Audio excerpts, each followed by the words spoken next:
Hello friends, welcome to the gateway solutions. कैसे हैं आप लोग? आज इस वीडियो में हम लोग देखेंगे कि कैसे हम लोग ईमेल सर्वर कॉन्फ़िगर कर सकते। यहाँ पर अगर हम ईमेल सर्वर को कॉन्फ़िगर करते हुए विद डीएनएस करेंगे तो उसके लिए क्या क्या करना होगा और डीएनएस सर्वर का हमें क्या क्या बेनिफिट्स होते हैं, और विदाउट अगर डीएनएस सर्वर करते हैं तो उसके लिए क्या करना, मैं आपको ये दोनों चीजें बताऊंगा। तो वीडियो स्टार्ट करते हैं friends, let's start.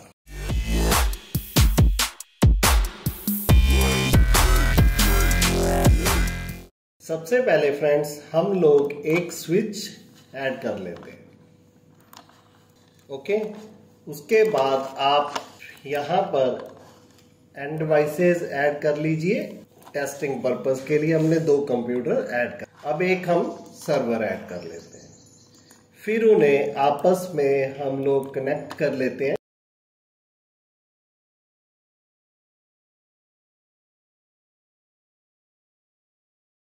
Okay friends, अब हम सबसे पहले अपने पीसीज को कॉन्फ़िगर कर लेते हैं। तो हमने पीसीज पर अपने पीसी 0 पर क्लिक किया, डेस्कटॉप पर गए और आईपी कॉन्फ़िगरेशन में चले गए।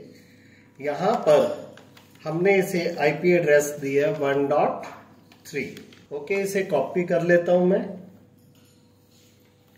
और डीएनएस सर्वर हमने कॉन्फ़िगर करना है, हम उसे बना लेते हैं। 3 इसका एड्रेस हो गया, 4 इसका हो गया, 1 ईमेल सर्वर को दे देंगे और डीएनएस सर्वर को हम लोग 2 दे देंगे। फिलहाल मैं आपको बता रहा हूं कि अगर एक ही सर्वर से आपने काम चलाना है तो इसलिए हम इसे 1.1 ही दे रहे हैं। तो यहां पर मैं नोट डाउन कर लेता हूं।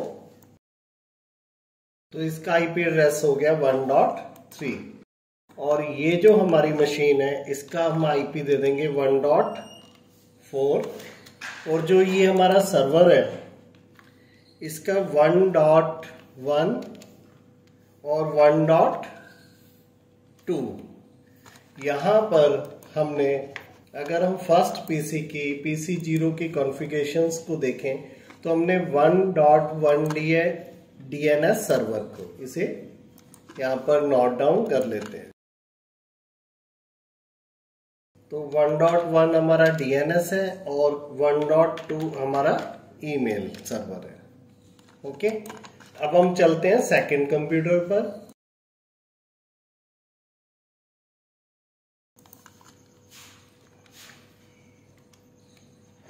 .4 इसका आईपी हो गया और डीएनएस है हमारा 1.1। ओके, फिर हम चलेंगे हमारे सर्वर के अंदर।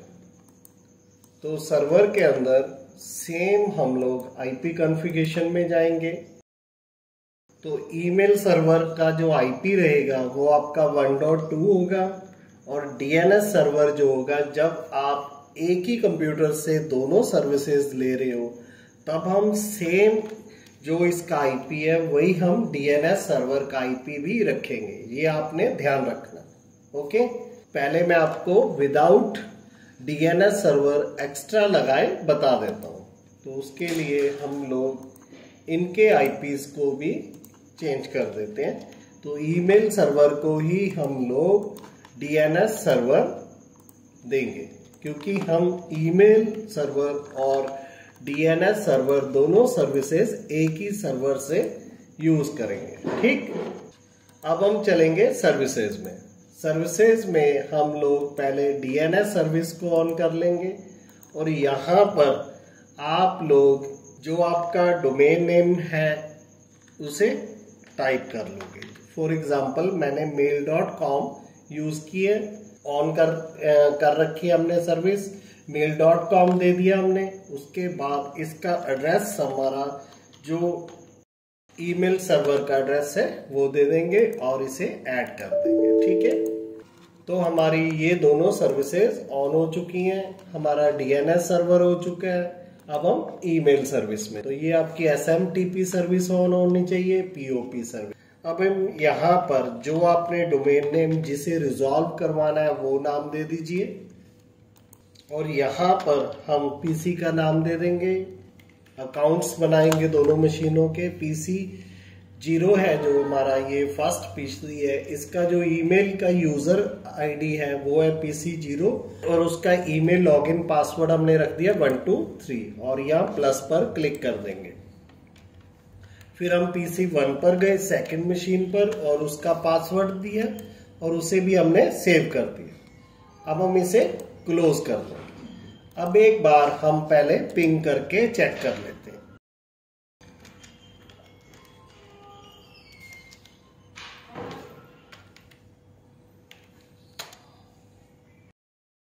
तो हमारी कनेक्टिविटी आ रही है।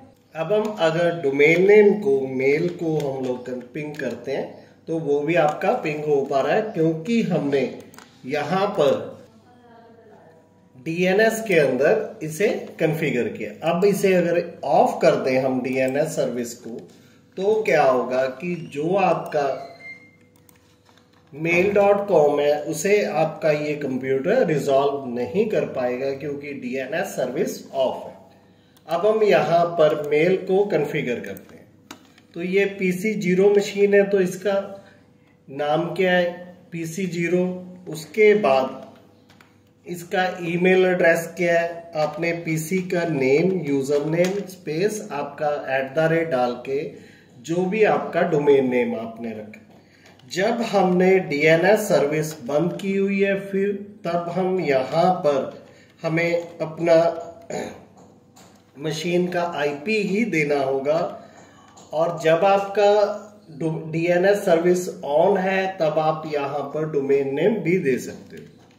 तो हमने यूजर नेम और PC का पासवर्ड दिया, ईमेल का पासवर्ड दिया, उसके बाद हमने सेव कर दिया। अब हम सेकंड मशीन में जाएंगे और यहाँ पर भी इसे कॉन्फ़िगर कर लेंगे सेम।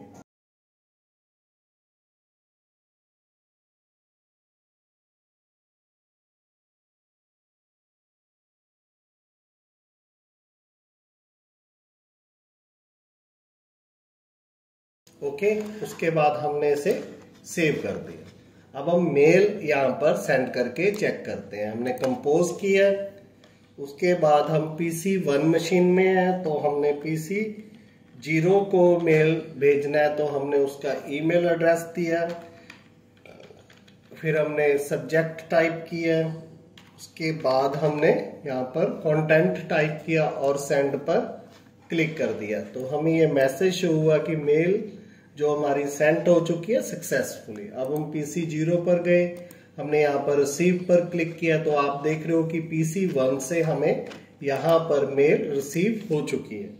अब हम इसे PC1 को एक बार मेल सेंड करते हैं, कुछ भी टाइप कर लेते हैं, उसके बाद सेंड पर क्लिक करते हैं तो हमारी मेल यहाँ पर सेंड हो चुकी है। ओके, तो इस तरह से हम लोग अगर DNS सर्विस हमने डिसेबल की हुई है with the help of IP address जो हमारा ईमेल सर्वर है उससे हम ईमेल सेंड रिसीव कर सकते हैं। अब मान लीजिए यहाँ पर हम डोमेन नेम देना चाहते हैं, इससे होगा क्या कि जब तक आपकी ये सर्विस ऑन नहीं है, अब देखिए इनकमिंग और आउटगोइंग मेल सर्वर हमने mail.com कर दिया है, इसे सेव कर लिया। अब अगर हम इसे कंपोज करते हैं,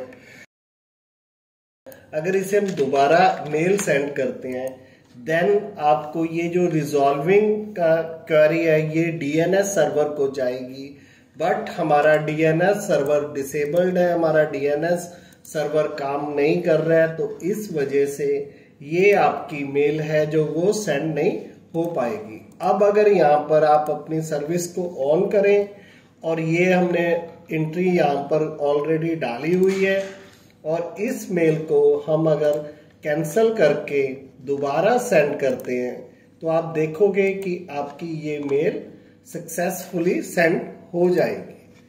तो इस तरह से फ्रेंड्स आप लोग ईमेल सर्वर कॉन्फ़िगर कर सकते हो विद DNS सर्विस और विदाउट DNS सर्विस।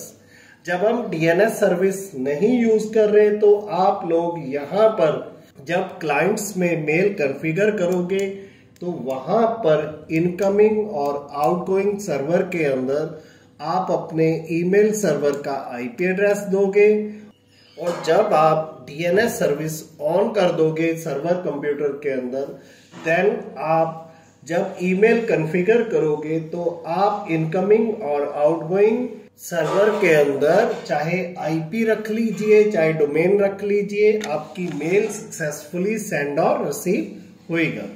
इसी तरह से अगर आपने यहां पर मल्टीपल सर्वर यूज करने हैं, इसे आप एज ए ईमेल सर्वर अकेला कॉन्फ़िगर कीजिए और सेकंड सर्वर में आप डीएनएस सर्विस अनेबल कर लीजिए।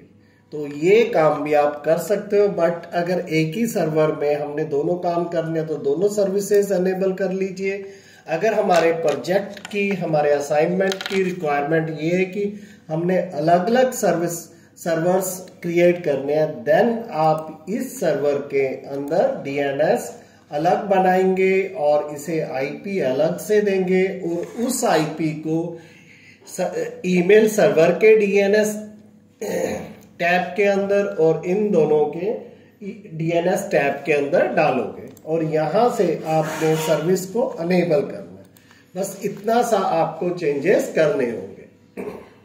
बाकी फिर भी अगर इस ईमेल सर्वर के रिकॉर्डिंग आपकी कोई क्वेरी है तो आप मेरे साथ कमेंट के थ्रू डिस्कस कर सकते हो। वीडियो कैसी लगी कमेंट में जरूर बताएं मुझे। अगर वीडियो आपको पसंद आई है तो इसे लाइक और शेयर भी जरूर करें और मेरे जिन फ्रेंड्स ने अभी तक चैनल को सब्सक्राइब नहीं किया है वो प्लीज जल्दी से जल्दी चैनल को सब्सक्राइब करें और साथ में बेल का नोटिफिकेशन आइकन भी दबाएं।